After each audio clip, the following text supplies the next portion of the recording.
Radhe Radhe and Har Har Mahadev. Today I have brought the second part of the chapter Nutrition in Animals class 7. So I'm just going to start. आप इस video को देखने से पहले previous video जरूर देखें जो हमने इंट्रोडक्शन दिया था चैप्टर का. हम overall what we are going to study in this chapter. So अब मैं आगे बढ़ती हूँ. तो अब देखिए बेटा, इस चैप्टर में हमने पढ़ा न्यूट्रिशन इन एनिमल्स.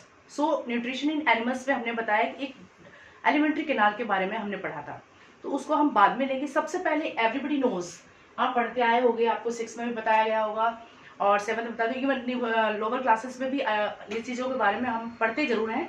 वो धीरे धीरे नेक्स्ट क्लासेस में जाकर एलोबरेट हो जाती हैं.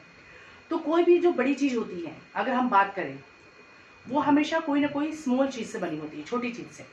अगर हम बात करें जैसे कि सपोज अगर मैं सिंपली एक एग्जांपल, सिंपली अगर मैंने आपको बोला कि कोई भी बड़ी चीज़ होती है छोटी छोटी चीज़ों से बनी होती है. आप ये देख रहे हैं गुला हुक जिसको हम यूज़ करते हैं डांस में. तो ये अगर ये सर्कल है, अगर हम इसकी बात करें तो आपको डिफरेंट कलर्स यहाँ दिखाई दे रहे हैं, red, blue, green, pink, yellow and white. तो ये पूरा सर्कल कुछ सेगमेंट से बना हुआ है. तो आप देखो, अगर मैं हमें अलग करूँ तो ये ब्लू सेगमेंट्स है, ये ब्लू अलग अलग निकल जाएगा. I am not able to take it out, it's okay, no matter. तो इन सब छोटी छोटी 1 2 3 4 5 6 इन 6 कलर की सर्कल के पार्ट से पूरा फुल सर्कल बना. मतलब ये बड़ी चीज छोटी छोटी सेगमेंट से बनी हुई है. इसी तरह से जो अगर हम मकान की बात करते हैं, अगर घरों की बात करते हैं, तो हमारे घर की जो दीवार है हमारी जो बनती है, तो हम ईंटें लगाते हैं घरों में. आप जो ड्राइंग बनाते हैं तो आप इस तरह से ड्राइंग बनाते हैं. मुझे जहाँ तक ध्यान है आप सब इस तरह की वॉल बनाते हैं. तो ये पूरी जो वॉल है, पूरी दीवार जो बनी हुई है, वो किससे बनी हुई है? बहुत सारे छोटे छोटे स्मॉल ब्रिक्स से बनी हुई है ना. तो मतलब कि ब्रिक्स नहीं होंगे तो वॉल नहीं होगी. अगर एक वॉल नहीं होगी तो दूसरी वॉल कैसे बनेगी, दूसरी से तीसरी, इस तरह से मकान पूरा बनता है. तो सेम अगर हम बात करें तो हमारी बॉडी के अंदर भी यही होता है. क्या होता है कि हमारी पूरी बॉडी जो है एक स्मॉलेस्ट पार्ट से बनी होती है, जिसको हम बोलते हैं सेल. ओके, यहाँ पर मैं ज़्यादा एलोबरेशन में नहीं जाऊंगी क्योंकि ये सिंपल चीज़ें वैसे आप जानते हैं होंगे. तो सेल, अब बहुत सारी जब सेल्स मिलती हैं तो उनसे बनता है एक, ये सेल है. अब बहुत सारी सेल्स मिल जाएंगी तो उसको बोलते हैं हम टिश्यू. एक नाम दिया गया टिश्यू, ठीक है. इसी तरह से बहुत सारे टिश्यूज आपस में मिलते हैं तो बनता है ऑर्गन्स, अंग. और बहुत सारे जब ऑर्गन्स मिलके इकट्ठे होते हैं तो उससे हमारा बनता है ऑर्गन सिस्टम. तो in this chapter we are studying about the one organ system that is known as the digestive system. और हम डाइजेस्टिव सिस्टम यहाँ पर पढ़ेंगे. तो किसी भी एनिमल में, या हम अपनी बात करें तो आप जब 7th क्लास में पढ़ते हो तो उसमें लाइफ प्रोसेसेस पढ़ते हैं तो डिफरेंट टाइप के सिस्टम के नाम आएंगे. जैसे आप अगर देखो excretory system, digestive system, transportation system, circulatory system, respiratory system. तो सारे सिस्टम, ये सारे सिस्टम हमारी बॉडी में प्रेजेंट होते हैं, ठीक है. सो क्लोजली मैं बोलूंगी, मेरा जो कहने का मीनिंग है कि बहुत बड़ी चीजें हमेशा स्मॉल चीजों से बनी होती है. वैसे ही हमारा बॉडी सिस्टम, अगर हम किसी भी हायर ऑर्गेनिजम्स की बात करें तो पूरी बॉडी के सिस्टम बहुत सारे हम स्मॉलेस्ट चीज से बनी होती है. वो स्मॉलेस्ट से फिर बड़े ग्रुप बनाते हैं, फिर वो बहुत सारे बड़े ग्रुप मिलके उससे नेक्स्ट लेवल को क्रॉस करते हैं, नेक्स्ट से नेक्स्ट, नेक्स्ट से नेक्स्ट. इसी तरह हम अपनी बॉडी सिस्टम की बात करें तो सबसे पहले ग्रुप ऑफ सेल्स. अगर हमारी बॉडी में सेल्स नहीं होंगे तो क्या नहीं होगा? टिश्यू नहीं होगा. अगर टिश्यू नहीं होगा तो ऑर्गन्स नहीं होंगे. अगर ऑर्गन्स नहीं है तो आपके ऑर्गन सिस्टम्स नहीं होंगे, और ऑर्गन सिस्टम नहीं है तो बॉडी का फॉर्मेशन नहीं होगा. तो हम इस चैप्टर में जो सिस्टम पढ़ रहे हैं वो है आपका डाइजेस्टिव सिस्टम. और आगे से आगे डिफरेंट टाइप के सिस्टम्स आप बॉडी में पढ़ेंगे. हमारी बॉडी में स्केलेटल सिस्टम होता है, हड्डियों का सिस्टम. हमारा रेस्पिरेटरी सिस्टम होता है, सांस लेने का सिस्टम पूरा अलग होता है. उसी तरह से मस्कुलर सिस्टम आपका अलग होता है. डाइजेस्टिव सिस्टम एक आपका अलग हो गया, ठीक है. तो कितने सारे सिस्टम मिले हुए हैं, और ये सारे सिस्टम कब बनते हैं? जब स्मॉलेस्ट सेल से बनते हैं. उनका सिस्टम यही, इसी तरह से इनका फॉर्मेशन होता है. तो आपको ये बात समझ में आ गई. अब मैं आगे बढ़ती हूँ. तो अब जब हम पढ़ रहे हैं डाइजेस्टिव सिस्टम, तो what I have written as a definition, group of organs which helps in digestion of food called digestive system. You can just take a screenshot. Group of organs, तो हर डाइजेस्टिव सिस्टम हो, चाहे आपका excretory system हो, चाहे आपका respiratory system हो, whatever the systems in our body, जब हम डेफिनेशन स्टार्ट करेंगे तो हम बोलेंगे ग्रुप ऑफ ऑर्गन्स. वो पूरा सिस्टम किससे बनेगा? बहुत सारे ऑर्गन से, क्योंकि हमने लिखा था सेल से टिश्यू, टिश्यू से ऑर्गन, और बहुत सारे ऑर्गन से मिलके ऑर्गन सिस्टम्स बनते हैं. तो group of organs which helps in digestion called digestive system. अगर इसी तरह से आपसे पूछे रेस्पिरेटरी सिस्टम, तो group of organs which help in respiration. और कुछ है एक्सक्रीटरी सिस्टम, तो group of organs which help in excretion और रिमूवल ऑफ वेस्ट प्रोडक्ट। तो reproductive system, group of organs which help in reproduction. तो हर system एक group of organ से बना होता है, एक सेट होता है ऑर्गन्स का, वो मिल करके उस काम को करते हैं। ओके, तो सॉरी, सो डाइजेस्टिव सिस्टम, तो ग्रुप ऑफ ऑर्गन्स मतलब सेट ऑफ ऑर्गन्स जो मिलकर सिस्टम को पूरा करेंगे। ये सारे ऑर्गन्स मिलेंगे तभी डाइजेशन का काम होगा। तो ग्रुप ऑफ ऑर्गन्स, मेरे कहने का मीनिंग आप समझने की कोशिश करें, बहुत सारे ऑर्गन्स जब मिलते हैं तभी वो सिस्टम बनेगा। तो यहाँ पर अगर हम बात करें डाइजेस्टिव सिस्टम की, तो किन चीजों से बना है, इसमें दो इंपॉर्टेंट जो सिस्टम है, एक है आपका एलिमेंट्री कैनाल जो पूरा आएगा, और दूसरा होगा आपका डाइजेस्टिव ग्लैंड्स। ये आप स्क्रीनशॉट ले लें। तो एलिमेंट्री कैनाल और डाइजेस्टिव ग्लैंड्स दोनों मिल करके इस डाइजेस्टिव सिस्टम को कंप्लीट करते हैं। ओके, अब डाइजेस्टिव सिस्टम, ये एलिमेंट्री कैनाल के बारे में हम स्टडी करेंगे अभी। कल मैंने आपको डेफिनेशन भी बताई थी, long pipe which runs from the mouth to the anus is known as alimentary canal. इसके बारे में हम डिटेल में अभी पढ़ेंगे। और साथ में हमारी इस एलिमेंट्री, इस लॉन्ग पाइप के साथ कौन हेल्प करता है, कुछ हमारी बॉडी में डाइजेस्टिव ग्लैंड्स होते हैं जो डाइजेशन में हेल्प करते हैं। और वो डाइजेस्टिव ग्लैंड्स कौन कौन से हमारी बॉडी में, नंबर 1 सलाइवरी ग्लैंड्स, सलाइवा हमारे माउथ में बनता है, लार जिसको हम बोलते हैं, तो वहां सलाइवरी ग्लैंड्स होती हैं। लीवर भी हमारे ग्लैंड का काम करती है, सबसे इंपॉर्टेंट ऑर्गन होता है, सबसे लार्जेस्ट ऑर्गन हमारी बॉडी में जो होता है लीवर होता है।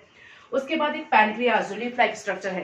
तो ये 3 ग्लैंड्स होती हैं, तीनों ग्लैंड्स मिल करके और एक लॉन्ग पाइप मिल करके हमारे पूरे जो फूड को हम इंजेक्शन करते हैं, जो हम पुट करते हैं, तो इस पूरे सिस्टम, ये सब मिल करके मतलब ये सिस्टम हेल्प करता है प्रोसेस को, खाने को पचाने में या ब्रेक डाउन करने में। ओके, आगे हम बढ़ते हैं। यस, तो पूरा जो हम digestive system nutrition in animal में पढ़ रहे हैं, तो हमें न्यूट्रिशन इन एनिमल पढ़ने के लिए सबसे पहले डाइजेस्टिव सिस्टम पता होना चाहिए। तो डाइजेस्टिव सिस्टम जो ग्रुप ऑफ ऑर्गन्स है, तो एक तो पूरी आपकी ट्यूब जिसमें बहुत सारे ऑर्गन्स जुड़े हुए हैं, और उसके बाद डाइजेस्टिव ग्लैंड्स जो खाना पचाने में, आपके फूड को तोड़ने में हेल्प करते हैं। ये सारे मिलकर डाइजेस्टिव सिस्टम बनाते हैं। अब जो हमारा डाइजेस्टिव सिस्टम का फर्स्ट पार्ट था एलिमेंट्री कैनाल, उस एलिमेंट्री कैनाल लॉन्ग पाइप में क्या क्या होता है ना, कल मैंने आपको एग्जांपल दिया, तो आज हम उसको थोड़ा डिटेल में पढ़ेंगे। तो सबसे पहले देखिए, आप अगर इसको आइडेंटिफाई करेंगे तो आपको दिखाई दे रहा है सभी को अच्छे से, आप देखो इसको। तो ये जो हमारा है, अगर देखें तो ये मैंने बनाया, आपको दिखाई दे रहा होगा, माउथ है, ठीक है। और आपके माउथ के पास में लाइट हल्का सा ग्रीन कलर में मैंने लिखा है सलाइवरी ग्लैंड्स, दिखाई दिया बेटा। और लेक लॉन्ग पाइप जो जा रही है, कल मैंने आपको सिंपल सा ट्यूब बताया था, लेकिन वो सिंपल ट्यूब नहीं होती है, उस ट्यूब में बहुत सारे ऑर्गन्स होते हैं जिसको हम अब पढ़ रहे हैं। तो ये लॉन्ग ट्यूब है, इस ट्यूब को हम बोलते हैं, छोटी क्लास में होते तो फूड पाइप, लेकिन जैसे ही हम थोड़ी बड़ी क्लास में जाएंगे तो इसका नाम आपको थोड़ा सा पढ़ना पड़ेगा, oesophagus. O is silent, spelling देखो आप, OESOPHAGUS, दिखाई दे रहा सभी बच्चों को।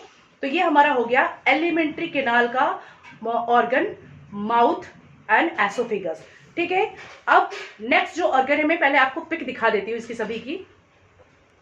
ये जो लॉन्ग ट्यूब लाइक स्ट्रक्चर थी बेटा, जो हमने इसकी बात की थी एसोफेगस या फूड पाइप की, ये फूड पाइप एक जे लाइक बैग में, आपको बैग जैसा लग रहा है इसका स्ट्रक्चर, इसका बैग जैसा, थैले जैसे स्ट्रक्चर से जुड़ा होता है, जिसको हम बोलते हैं स्टमक। क्या बोलते हैं, स्टमक। अब जे शेप कैसे, मैं आपको बताती हूँ जे शेप कैसे हुआ इसमें। तो जब आप इंग्लिश का लिखते हैं ना लेटर, आप देखिए इंग्लिश में हम जे बनाते हैं, तो ये आपका जे शेप बैग हो जाता है, ये जे बना दिया हम लोगों ने, और उसके पीछे से बैग लाइक स्ट्रक्चर, तो इसको जे shape bag like structure muscular organ बोलते हैं। तो ये किससे जुड़ी हुई होती है, हमारे माउथ से। तो इसको मैं देखो बताती हूँ जोड़ के आपको,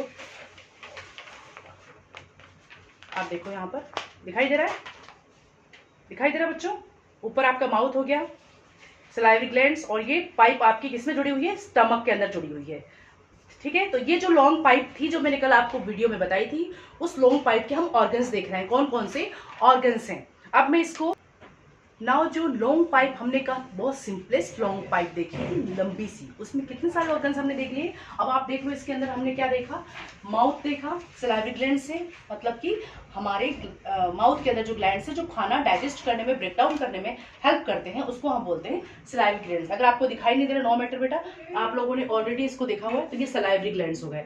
उसके बाद ये लंबी पाइप फूड पाइप कहलाती है, एसोफेगस कहलाती है। उसके बाद ये जे शेप का जो ऑर्गन है, उसको हम बोलते हैं स्टमक, जो अभी बताया मैंने। अब एक और ऑर्गन आता है जिसे हम कहते हैं लीवर। उसी एलिमेंट्री कैनल जो लॉन्ग सिंपल ट्यूब में हमने दिखाई थी, उसमें आपको इतने ऑर्गन्स ऐड कर दिए, आपका माउथ ऐड हो गया, सैलिवरी ग्लैंड्स ऐड हो गए, एसोफेगस ऐड हो गया, स्टमक ऐड हो गया। उसी में एक इंपॉर्टेंट जो ऑर्गन आता है उस ट्यूब के पास में, उसको हम बोलते हैं लीवर। आप देखो इसको, लीवर को, लीवर हमारी बॉडी का सबसे जो बोलेंगे लार्जेस्ट ऑर्गन कहलाता है। ठीक है, आप इसकी इंपॉर्टेंट क्वेश्चन है, ये जीके के हिसाब से भी इंपॉर्टेंट होता है। Largest organ of the body is known as liver. Okay, तो अब इस लीवर को मैं जा रही हूँ अटैच करने, तो आप सभी देखोगे ये लीवर कैसे अटैच होता है। ये देखो, आप दिखाई दे रहा है आपको, ये इस तरह से स्टमक लेफ्ट साइड होता है और हमारा जो लीवर होता है वो राइट साइड की तरफ होता है। दिखाई दे रहा है सभी को? दिखाई दे रहा है बच्चों?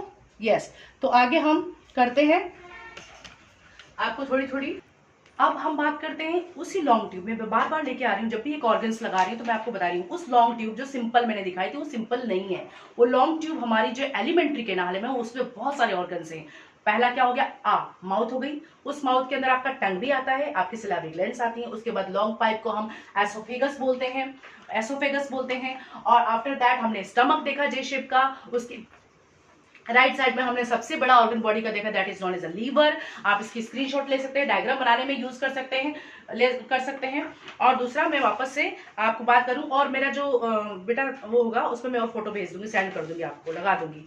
अब ये जो हमारा ऑर्गन है, नेक्स्ट ऑर्गन्स जो देख रहे हैं आप लोग, इसमें कितने सारे ऑर्गन्स जुड़े हुए हैं, देखो आप देख रहे हो। इसमें एक है लीफ जैसे स्ट्रक्चर बनाई है मैंने, लीफ पत्तियों जैसी, इसको हम बोलते हैं पैनक्रियाज। क्या बोलते हैं? पैनक्रियाज। उसके बाद इस पैनक्रियाज के साथ एक ट्यूब जुड़ी हुई है, और ये देखो आप सभी, ये बड़ी सी चौड़ी सी ट्यूब है ना, इसको हम बोलते हैं लार्ज इंटेस्टाइन। क्या बोलते हैं हम? Large intestine. बाद में जो अगर बात करें हम लोग, तो ये लार्ज इंटेस्टाइन आपकी यहाँ से अगर हम बात करें तो ये छोटे में बदल जाती है, पतली में, तो इसको स्मॉल इंटेस्टाइन बोलते हैं।